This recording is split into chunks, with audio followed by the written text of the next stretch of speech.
Hello, I'm Dick Deanspear. I'm a member of the committee that guides the winter lecture series. It is such a pleasure to welcome back Bob Hitchcock, who's been absent from Lincoln for a number of years.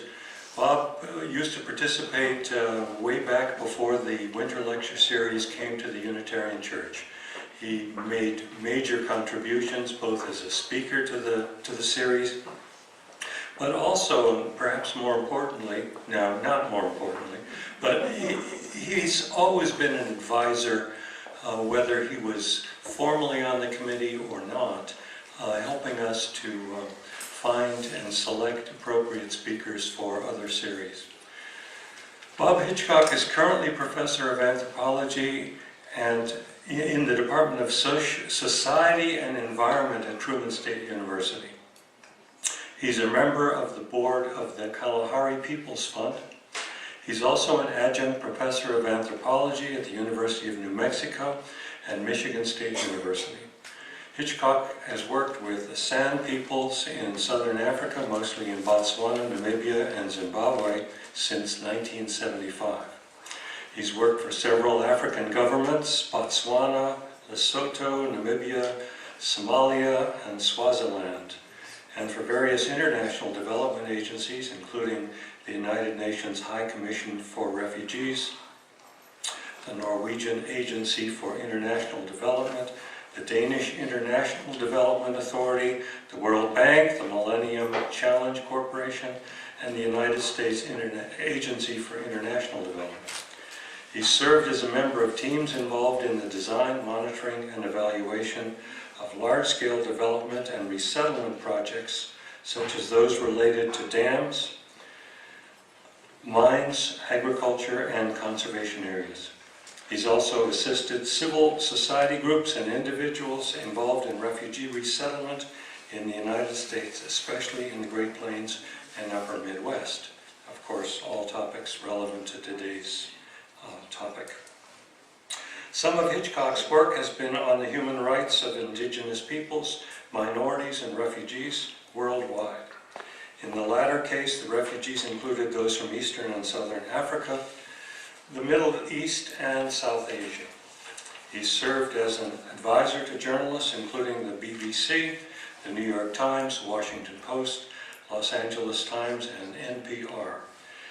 His most recent books include Peoples, Parks, and Power: The Ethics of Conservation-Related Resettlement, co-authored with Maria Spaginoli. Well, I wasn't too far off. The Jew Juan, son of, of Nai, and Namibian Independence. This is the second book with a subtitle, Development, Democracy, and Indigenous Voices in Southern Africa. And he's edited a book recently, also Vulnerable Children, Global Challenges in Education, Health and Well-Being, and Child Rights. It's a real pleasure for me to say welcome to Bob Hitchcock.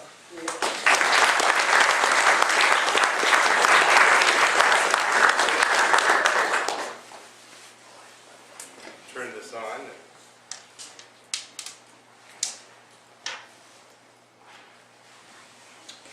It's a real pleasure to be here, I want to thank the Winter Lecture Series Committee, the Unitarian Church, and all of you for coming. I especially want to thank everybody who's been involved in this series. I watched a lot of the programs today and over the last several days to kind of get an idea about how I might slot in some of the kinds of things I'm going to talk about this evening. I've mostly worked, recently at least, in Southern Africa, primarily in Zimbabwe. So interestingly enough, unlike many characterizations of Zimbabwe, I'll try and end this discussion with an assessment of what's happening in Zimbabwe today, which actually in some ways, if you look away from government and look at non-government organizations and minority rights, things are making some progress. So let me start out with Africa. I think all of you are familiar with the issues of Africa today. If you looked at this morning's New York Times and the discussion about Boko Haram, which is an organization in northern Nigeria, but it's now threatening some nearby countries, including Cameroon and Chad. I'm not going to talk too much tonight. I'm happy to answer questions about Boko Haram and what the U.S. and the French and others are trying to do to deal with Boko Haram. But I'll primarily talk about Sudan. But let me say first about Africa in general. One of the images, as you probably all know, is the tourist view of Africa, which is looking at Kilimanjaro, and of course this raises a whole set of issues, not least of which is climate change, with some of the glaciers at the top of Kilimanjaro melting very quickly, changes in Africa that I'll address toward the end of the talk. Some of my work is on wildlife conservation, and that's tied up with many of the issues having to do with conflict in Africa, unfortunately, and I'll try and illustrate some examples of that. So there are some images of Africa too that you can see changing. This is 2011 on the right, Africa rising, and certainly if you look at some aspects of Africa, certain parts of Africa, Botswana, Namibia, to some extent South Africa, things are rising, at least the economic returns to some of the mining activities and that kind of thing. There is an image of the new Africa that's being propounded by some African leaders, but then again behind that is the shadow of conflict and refugees. Industrialization is happening quickly, and much of this is with the assistance of a number of different organizations and states, but particularly, not surprisingly, China. You're seeing massive development of manufacturing industries, mining industries, and that kind of thing in many parts of Africa today.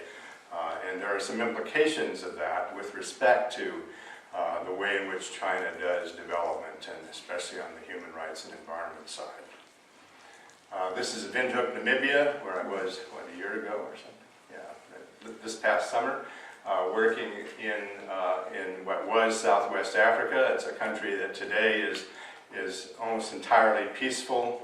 There are some strains up near the border with Angola, but by and large it's going healthily. The president of Namibia, the previous president, just got the Mo Ibrahim Award, which is for African leaders who stepped down in a democratic process, got $5 million, and the previous person who got that was the president of Botswana, Festus Mogae. So it's interesting to see that there are some moves toward democracy and actually toward democratic governance, and particularly it's interesting to see this happening in Namibia, which went through a lot of trauma for many years. So if we contemplate what's happening now, and certainly President Obama is African wars. And one of the things that Dave Forsyth said in his previous talk a couple of weeks ago, 3 weeks ago, was that many of the wars of Africa and indeed around the world are civil wars. So they're internal wars. They're wars that are happening, governments against their citizens, and they're producing many refugees and internally displaced people. He made the point, and I agree, that you're seeing far more internally displaced people now than you saw in the past. That's used to be refugees and people who cross borders because of fear of persecution. Now it's internally displaced people, and that poses a whole set of complex issues. So we see both refugees and internally displaced people and other kinds of persons of concern, as he put it, about whom a lot of work is being done, but it's a much more complicated situation these days, partly because of the availability of money. So if we look at the 4 countries I'm going to look at, the first is Sudan, which got independence in 1956. It's the largest country in Africa. The 2 areas of greatest concern currently, and I'm not going to focus on South Sudan because that's another major issue of concern, is Darfur and the Nuba area in the southern part of Sudan and the northern part of South Sudan. Sam Totten, who is a high school colleague of mine and is working on Nuba, is giving a talk next week at the University of Nebraska, Omaha, on the 19th on Nuba, so I thought I would concentrate today on Darfur. And then I'll look at the Democratic Republic of Congo, which is in part a product of what Dave referred to as the 1994 genocide in Rwanda, with the genocidaires and others flowing out of Rwanda in July of 1994, and many of them going into the Democratic Republic of Congo, where you have essentially an African world war with 12 countries involved for a while. And it's a complicated place, and I'll look primarily at the product called coltan. And then briefly I'll look at Somalia and refugees, which is a really serious situation currently, with many Somali refugees in Kenya, in Yemen, in Ethiopia, and elsewhere. Some of the people here on East Campus are working on a food and water program in Ethiopia, a nutrition program. Mary Willis and others are involved in that, and some of you in this room are familiar with that project. And then I'll end with Zimbabwe.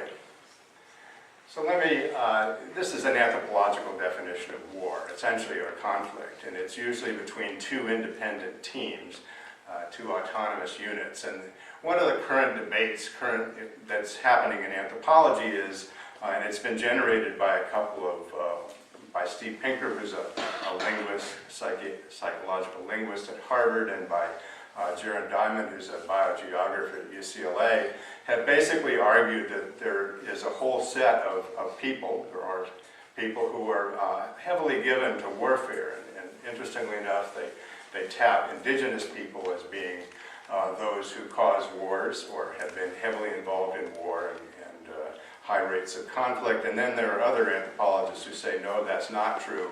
All you have to do is look at the bloodiest century in history, which is the 20th century, with tens of millions dying in genocides of various kinds. So what I want to talk about with respect to Darfur is that this is an old conflict, and it's partly a conflict that relates to a combination of an Islamist government under Bashir. He's been in power since 1985. He's wanted by the International Criminal Court, or they would like to, they've had writs issued about him, and they would like to have him for genocide in Darfur. And the Bush administration did admit that in 2003-04 that there was genocide there.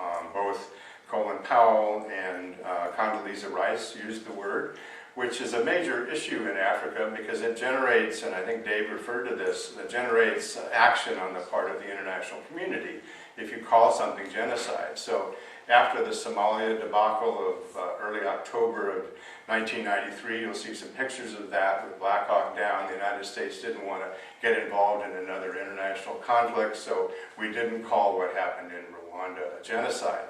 It's interestingly enough, the person who's currently our UN ambassador is the one who was most critical of the Clinton administration for that, and then as a consequence of that, she now is a little reluctant to talk about genocide currently in various places in the world, but that has to do, and I beg your forgiveness, with politics. So there are African Union forces, UN forces, and others in Darfur. Médecins Sans Frontières and Doctors Without Borders just pulled out of Darfur because it's too dangerous. So this is Sudan, and you can see South Sudan in the southern part, which got independence several years ago and is now locked in a very vicious civil war, and then negotiated talks broke down just a couple of days ago again. But Darfur is on the west side of Sudan, and this has been an ongoing battle really since the 19th century.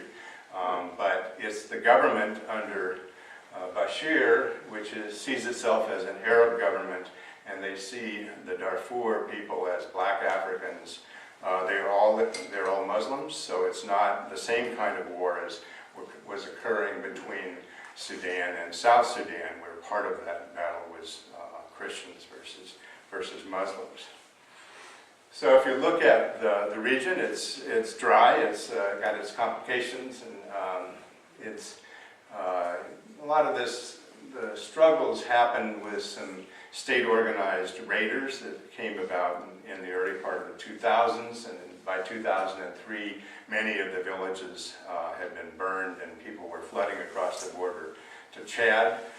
And then there were many internally displaced people in Darfur itself, and then some going to other areas. So these are the populations that are doing this. They're mounted raiders that are organized by the government, Janjaweed, and essentially they are people who are sponsored by the state, by the government of Sudan under Bashir, and they raid these villages, and as you can imagine, many atrocities occur, many of the villages are burned, and the same kind of thing is going on from the air. They get air support from the Sudanese government, and so people are leaving their homes and villages, which means they can't plant. That leads to famine, and so this is ongoing, and it's gotten worse in the past few months. So this is an example of the Janjaweed, and they're heavily armed. They get arms from the government as well as others on the open market, and they go in and destroy villages. And the consequence of that is this produces people who are fearful of further persecution who've gone into Chad. One of the difficulties, and I think Dave and others have alluded to this, is that the UN is doing the best it can, but it's got so many complicated conflicts, whether it's Syria, or Iraq, or Jordan, that trying to cater to all of these groups is very difficult. One of the things that they're doing is that they're cutting back on the amount of food and water and other resources that are made available to the refugees. So in many of the refugee camps, they're down to quarter rations from what they used to have. So that's a big problem. And this raises the question of genocide and what genocide is. And this is the United Nations genocide definition of 1951. And everything that's happened in Darfur, which is the first genocide of the 21st century, fits that. Everything from forcibly transferring children of the group to other groups, to sterilization, to denial of food and medicine, to outright killings in large numbers. I think it's currently about 400,000 people who've been killed since 2003, and probably 2.5 to 4 million displaced. So these are what some of the IDP locations look like. They don't have facilities. In many cases anymore, they don't have the kinds of blue tents that you might get, or the kinds of things you saw in some of these other presentations. But they do have some assistance, some degree of protection. That's always a huge issue, is how do you protect these populations. So that's what some of these camps look like. As you can see, you've got obviously issues of water, you've got to control the food distribution, you've got to be careful about how you do all this. And many of the organizations that historically have done this have pulled out. So CARE, which was a big logistical organization based out of Atlanta that's done this kind of work, is not working in some of these areas anymore. And as I mentioned, Médecins Sans Frontières is not either. There's a very good book written by a guy named Peter Redfield, just published by California Press, which talks about the issues of Médecins Sans Frontières. And he looks at Uganda, but broadly at Africa, and how they operate, because they're a very different kind of organization. They take a lot of risks. They make their own decisions about how they do things, but this has been such a complex area of conflict that they've had to pull out. So as you can see here, some of the pictures of the kinds of food distribution. This is USAID food, so it comes through the World Food Program, but is a contribution to the economy of the Midwest and elsewhere. So it helps, as some would say, to keep prices higher because you distribute the food to places of need.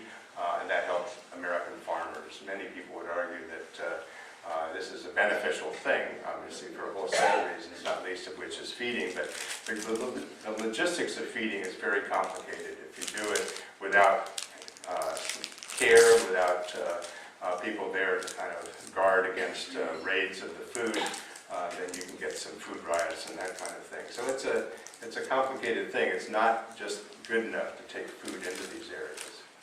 So this is what some of the places look like, and of course one of the big issues is water and clean water. That's one of the things that the organization that I work with, Kalahari People's Fund, does a lot of, is trying to provide water. But you can imagine how complex it is to get water into some of these areas, or to try and drill wells and that kind of thing while you've got a war on. So protecting the food and the distribution, this is Médecins Sans Frontières. And you need to have protection of the people who are actually doing the the health and caregiving in these areas. And so this is one of the, I think it's an African Union or a UN vehicle in the back, and you can see the kind of contrast that you have in some of these areas. And I will say that there are efforts ongoing about negotiation. They hopefully will be successful. But Bashir is wealthy, partly because of some pretty good resources, not least of which is agricultural resources in Sudan, and is able to turn some of that into to weapons. So looking at aid and development, again, this was referred to by Dave, and that is that you have organizations like the U.S. government, USAID, the European Union, and then a variety of NGOs, non-government organizations that do this type of work. You have CARE and Medicine Sans Frontières and many others. But one of the problems is, if you try and get a list of the ones in current countries, many of them are reduced. The numbers of NGOs now, say compared to 10 years ago, are way down, partly because it's so complex to supply them, partly because the governments don't give them certification, don't want to support them, and this is true as across many parts of Africa, from Nigeria to Kenya. So shifting perspective, this has to do with Congo, the Democratic Republic of Congo, a huge population, I think it's 42 million people. And one of the issues there is the conflict over a particular product, which is coltan. It's found not only, but primarily in eastern Congo, in the Eastern Democratic Republic of Congo. And it's used, as you'll see here, it's extracted by itinerant miners, but there's no specific control over these areas. It's done by, essentially, in some cases, gangs. But coltan is the material that's in all of our computers and cell phones, so it's a fairly important product. And it's not controlled by any one group, but it is the subject of a lot of contest. And what you see happening in Congo is fights over these mining areas. I'm hoping this won't happen, but it looks like they've just struck coltan in northern Namibia, the area where I work currently. But the problem has to do with the control of this resource. There are, of course, American and Chinese and British and Canadian multinationals that are working there, that are trying to get access to this area. But it's a classic example of some of the complexities of essentially environmentally induced conflict. That's the Virunga volcanoes, which is the subject now of it's on the border with Rwanda and Uganda and the DRC. It's where the mountain gorillas that Diane Fossey worked with until she was killed in 1985. But this is also an area where there's a lot of complications because of the genocidaires, the people who committed the genocide in 1994, who flowed into DRC, or into the Congo, and kept their weapons. And it's really a complicated part of the world. One of the difficulties of this militarization thing is that you see many of the people who are the darlings of anthropology, for example, the Mbudi Batwa, or some call them pygmies, they don't like the term, but who are living in these areas, and it's impossible to go in and work in them unless you're involved in some kind of refugee, internally displaced kinds of activities, and you have protection. So the population that were so well known, like the Mbudi anthropologists, can't go into those areas, which in some ways is a loss, because having the presence of human rights workers or journalists or anthropologists and others is very useful, because you can actually report back to organizations to say what's actually happening on the ground. And this is where Joseph Kony of the Lord's Resistance Army out of Uganda, northern Uganda, is hiding. Sometimes he goes into Sudan, and sometimes he goes into Congo. And he's the world's most wanted individual. Currently, the U.S. has had a team out after him, including some former UNL ROTC people who are now operating in Africa, have been looking for Kony for 5 years. But one of the consequences of this is the impacts on the wildlife. And this may seem a small thing compared to some to people, but we're seeing massive depredations of wildlife. And this same kind of thing happened when the South Africans were fighting in Angola against the various liberation forces in Angola up until 2000, well, up until 1990, I guess. But what was happening there was that a lot of the animals were being killed, the ivory and the rhino horn and other items were being then marketed, particularly to Asia, and the consequence of that is that they could use that to fund many of their black operations, the South African government, and now many other governments are doing the same thing, including ISIS, destroying many of these populations. So if you look at, this is the distribution of elephants, and I happen to be working on elephants at the moment because they're so important to the economy of a number of different countries. But it doesn't show that they're in the Congo area. There are about 500,000 elephants. Some people argue that are in that forest elephants. Some argue only 200. But the point being that they're being decimated, and the material, the ivory products, are then being taken, particularly to Vietnam and to China. They're doing this, interestingly enough, through various kinds of diplomatic pouch operations, which is fairly standard. Unfortunately, this has gone on in Africa since the days of Kenyatta, when he was president of Kenya in the 1960s and 70s. But now you're seeing operations, many of the conservation organizations are involved in anti-poaching operations. And I personally have a lot of problems with this from a human rights standpoint. I don't think a shoot-to-kill policy is a good way to protect animals. I think getting rid of poverty would be a more kind of forthright and sustainable policy, but you're certainly seeing many of these areas being militarized, and the people who are being militarized are the wildlife departments, with a lot of help from the U.S. Fish and Wildlife Department and others. So this is what you see. This is Zimbabwe. You get a lot of these kinds of ivory stores, and one of the arguments is that you should legalize ivory sales. That's one of the arguments of some of the, especially the hunters, not surprisingly, that this would make it easier and that the price would go down. I'm not sure that's the case. There's certainly a lively debate going on in the wildlife conservation arena about this. Now moving to Somalia. I spent 83, 84 working with refugees in Somalia, and I've tracked it since then. I haven't gone back. I've tried to go back in various ways. It's a pretty difficult place to go these days with Al-Shabaab, which is a jihadist group that's not in control of the country. They do have a government. It is a failed state to some extent, but the people who are there are causing quite a bit of difficulty for the resident population. So we have now about 1.8 million Somalis who are either in Yemen or in Kenya, Ethiopia, Djibouti, etc. So this is the definition which you already heard about previously of refugees as somebody who's crossed a border and who's officially recognized by the United Nations High Commissioner for Refugees and the state as essentially those who are outside of their own countries because of fear of persecution. And this is what some of the refugee flows look like. And this is Mogadishu in calmer days. Back in 1992, and I think it was December of 1992, when Operation Restore Hope under Bush 1, was being planned and executed, and prior to Bill Clinton coming into office in 1992,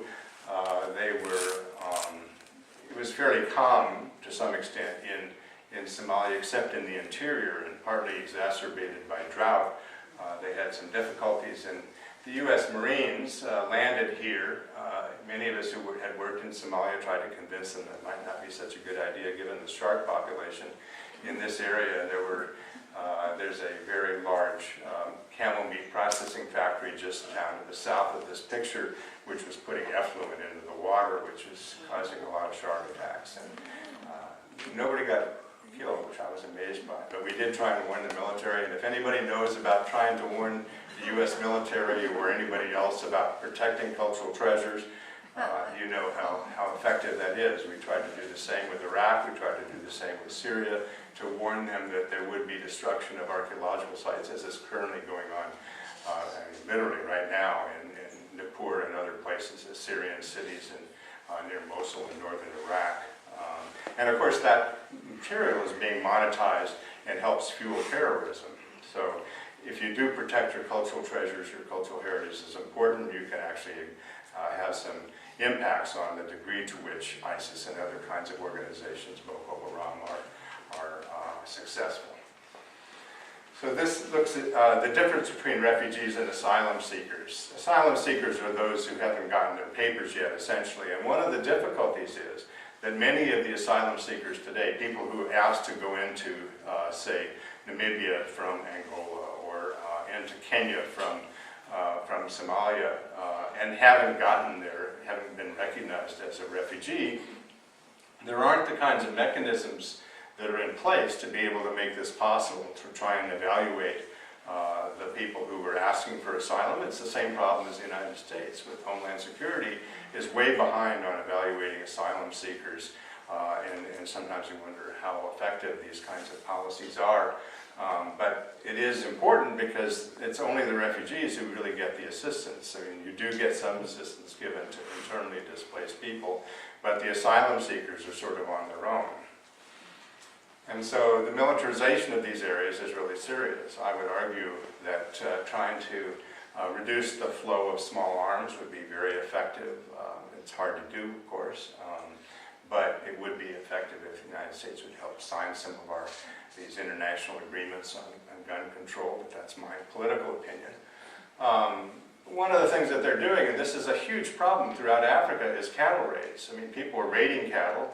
Cattle are one of the most valuable commodities around, and they either eat the cattle or they sell it, and then they can, or they milk the cows and they have their own operations doing all this kind of thing. So cattle production becomes a huge issue, and you see this, for example, in northern Kenya, in the area around Kakuma, the camp, the big refugee camp in northeastern Kenya, near Lake Turkana. A lot of the raids there, the last 40 major raids by the Turkana, have been for cattle, and it's a combination of guns and livestock that they're after. So this is the place where Black Hawk Down occurred. They shot down 2, I think, or 3 Black Hawk helicopters on October 3rd of 1993, and that's when President Clinton took a lesson from that and became a little worried about what would happen if the U.S. got involved in Rwanda in 1994, and that was the point of Samantha Power's book, was to criticize the Clinton administration for that failure. And I agree that they should have called it genocide and they should have tried to intervene, and how effective that would have been is another question, but at least trying to recognize the significance of these kinds of events, I think, because having these conventions does work in many cases. If you declare something a genocide, then you can actually do something about it internationally. So these are what some of the Somali refugee camps look like, and again, the big issue is water. And I think if you solved some of the water problems of Africa, that would be very, very useful. And then getting food, oil, that kind of thing. And as I mentioned, a lot of the situations are that they're getting a quarter of the rations that they used to get, and then of course the people who are powerful in the camps are the ones who get much of the food and other commodities. So that's what some of the camps look like now. This is Dadaab, which is a series of 3 camps in northeastern Kenya. Dave mentioned, I think, that a Syria case that had 83,000 people, which is far greater than the size of Grand Rapids. The last figures I saw on this is 650,000 people. And that doesn't include those who are living around the camps, not official refugees.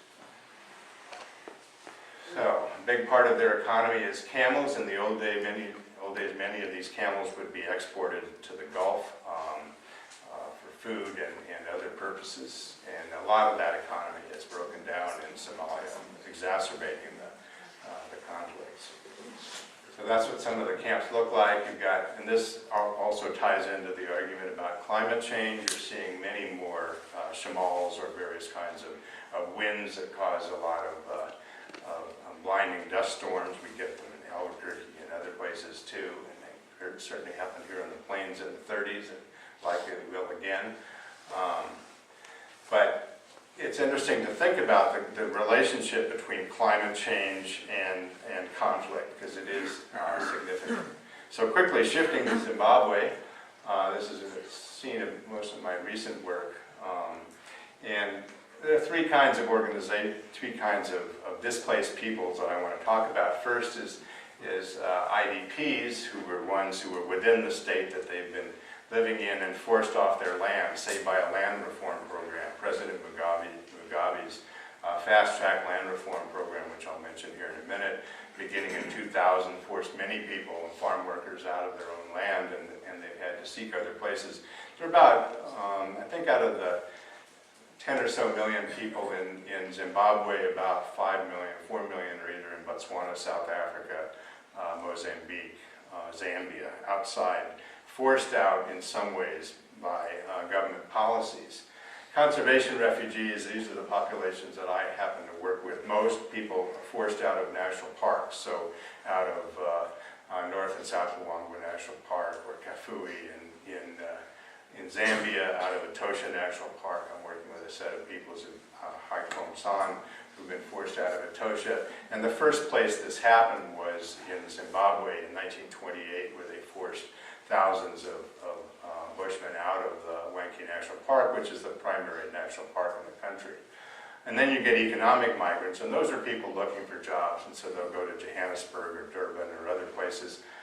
People I work with at Truman State are working with some of these refugees, or essentially they're economic migrants living in and will continue to live in Cape Town and places like that. But there was a genocide here too in the early 1980s. After Mugabe got into power, he decided to suppress an opposition group, the Ndebele,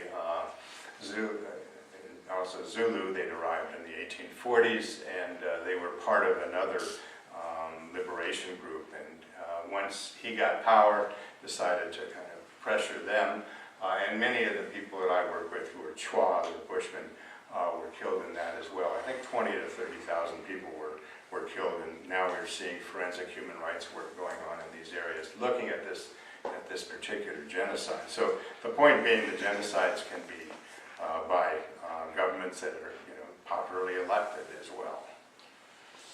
But what's happened in Zimbabwe since 2000, and actually it's interesting, is that they've had these fast-track land reforms to try and take over white land primarily, which was about a third of the country, and turn it over to many of the people who've been involved in the liberation struggle up until 1980. And this has meant displacement. It's interesting to note, however, that more people have died whites in South Africa than in Zimbabwe as a result of this. Many of the people who've stayed on or have made arrangements locally and that kind of thing. And just 3 days ago, I think, or 5 days ago, Mugabe admitted that there were mistakes in his land reform program. So that's an important admission. But he's 90 and he's, I won't say he's in failing health, but he's likely going to be replaced. He's trying to get his wife to take his position. So one of the things that we're looking at is what happens to indigenous people in these contexts, because indigenous people tend to be the first people who are victimized in many countries. The United States is a classic example, but many of these areas that you see local people, and they don't have livestock. They're living next door to Kalanga and Ndebele who do have livestock, so they're using people power to try and pull plows, as you see here. They work in the agricultural fields. Many of these now are either owned by American or British or Chinese tobacco companies. If you know much about cultivating tobacco, if you've been in Kentucky or North Carolina, and you know the effects you can have health-wise, it's a big issue. But it is an important source of labor. But of course, with kind of the Chinese involvement, what's happening is occupational health and safety requirements of all these situations are going downhill. And this is a major issue internationally. What the World Bank has done in the past year is that they've reduced their safeguards for 4 categories. Indigenous people, which is a small number of people, maybe 400 million around the world, and women, the environment, and the 4th is any kind of institutions, non-government organizations. So essentially, they're relaxing all of their requirements. It used to be the bedrock of helping people who were affected by development and creating development refugees. So there's this large movement to try and get the World Bank to change their policies. But what they're worried about is that Many other governments are considering setting up a kind of a opposition to the World Bank, which is the BRICS countries. It would be Russia, Brazil, India, and China, and they'd have their own bank, and so they're going to have much less rigorous standards about things like resettlement or how to deal with the environment. So what they're doing essentially is they're looking at what they call the Asian exception or the China exception. We don't have to follow international human rights standards. They're Western. They were pushed by the World Bank or the UN. And so we have a real issue on our hands now about what's going to happen with the World Bank and with the organizations working with it. So Zimbabwe is kind of a good test case because it doesn't have World Bank money. It was refused by President Mugabe. So if you look at the implications of all this, you get into environment, development, human rights, all kind of tied together. You're seeing dietary shifts, commodity prices changing, complications in terms of what's delivered as food in these camps. You're seeing complications in the communities, rising social tensions, and potentially this could mean an exacerbation of across-the-board conflict in Africa. But it's interesting to look at places like Zimbabwe because you do see examples of places where conflicts are less now. Part of that is thanks to conflict management efforts of environmental or various kinds of NGOs, some of them environmental, some of them conflict management organizations. There are groups like at Harvard under Bill Urey that are working on conflicts in Rwanda, have been relatively successful, and they're using some of those techniques with Al-Shabaab and others in Somalia, and that's happening in Zimbabwe as well. So I think that the picture, yes, is complex in terms of difficulties. Poverty, I think, still, I continue to feel is the major issue. And this is a group of Chwa women and children who were out collecting mopani worms, which is a particular kind of worm which is very popular in the southern African markets, and people eat a lot of them. They dry them. They taste like popcorn. When I lived in Arabia as a kid, they always told me that locusts taste like popcorn, but I don't believe them. But anyway, it was a good source of income, and they made a lot of money on this, which is useful. But what's happening, interestingly enough, is Mugabe sees the handwriting on the wall, and he's starting to make noises about having 16 national languages recognized. This has happened in South Africa, where they recognize 11, and 11 in Namibia. Botswana still doesn't recognize minority languages, but you're seeing some changes in minority rights, and partly because a lot of the opposition, the minorities, are getting a voice, and they're getting the voice through the United Nations Permanent Forum on Indigenous Issues. They're getting a voice through a whole variety of other mechanisms, some of which are actually through the web. Yeah. The reason I show this picture, by the way, is the woman here is Ko San from southwestern Botswana. The Botswana government just in January decided to ban all hunting and all collecting of wildlife products, and that includes ostrich eggshell.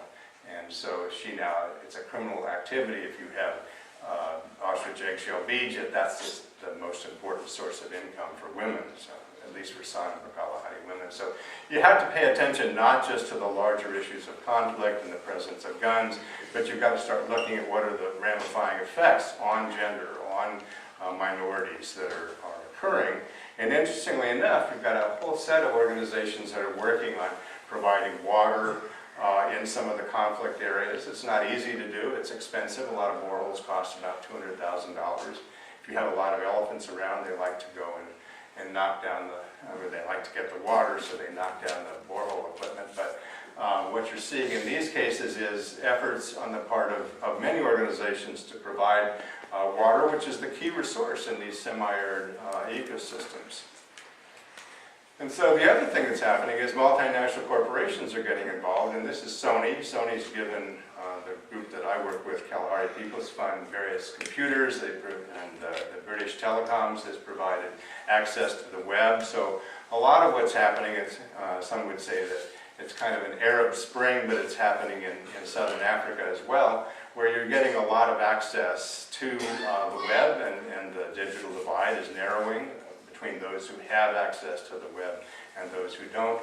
And part of this is that these indigenous organizations, in this case, are communicating with one another, and they're actually making a lot of progress. And this, is helpful when you have governments that aren't very supportive of these kinds of organizations. So one of the things I would argue is that, and I've been constantly told recently every time I talk about this stuff, to not be difficult and negative about what's happening in Africa. There's a lot of good stuff happening in Africa. The difficulty is, and this is Somalia, the difficulty is the community organizations trying to provide assistance to those in a context in which much of the governance has either broken down, or where you have organizations that are seeking power and capturing children and others in various ways. The question is, how do you get the local population to get involved in helping themselves? And a lot of them are doing this, and they're doing it without any outside assistance. They don't have anthropologists around. They don't have IT people who are helping with the technology. They're just doing it. And they get access to some of this. And cell phones have made a major dent in a lot of these kinds of activities. So even in Kenya, where a year ago there were the attacks on the Westroads shopping center in Nairobi, and there have been subsequent attacks in Mombasa, now you're seeing people trying to limit the mobility of refugees in Kenya. A lot of them are communicating in various ways, and they're able to get their business done, which is interesting. I mean, you have a whole country, in the case of Somalia, that's almost entirely dependent on transferring funds through the use of cell phones. So the argument that I'd like to make is that things are not totally bleak in Africa, that there's a lot of opportunity, and the big question is how to provide that assistance when it's very difficult to work on the ground because of a whole set of complexities, not least of which is the deterioration of the infrastructure, meaning water systems, health systems, roads, etc. How do you get that? And a lot of local communities, and especially led by women, these community organizations are doing this on their own, making roads, setting up electric lines, that kind of thing.